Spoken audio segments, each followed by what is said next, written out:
Þetta er 5 stiga sigur á sprækliði Fjölnisinn í dag.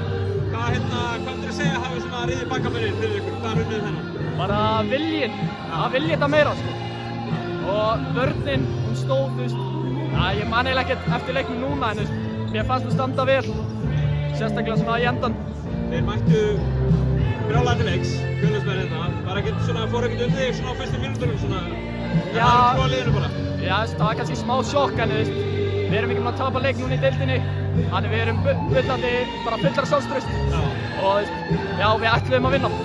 Það var 10-0 í deildinu og í efsta sætinu og það tapaði sér í bikarnum. Hvað langt séð þetta töpuðu leik? Það var bara play-offs í fyrra. Play-offs í fyrra? Já, móti KR.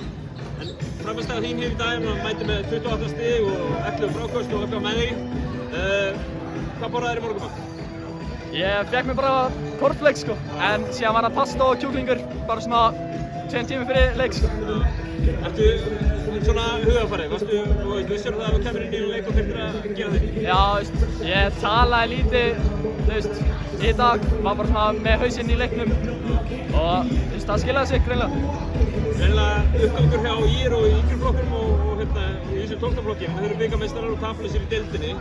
Myndirðu segja að það væri svona einhver ákveðin alda hjá ykkur strákurum? Já, klárlega sko. Það er Leo er búinn að fara út á reynslu og menn í landsliðinu og þú veist, þetta er bara allt upp sko.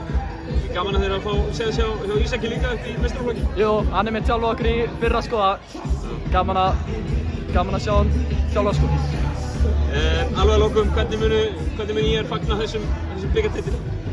Já, sunnudag sko, ég veit það ekki alveg, en við bara tökum einhver lög hérna í klefa og bara njótum. Besta ekki teitur og til hamingju aftur með glæsilega sigur. Takk.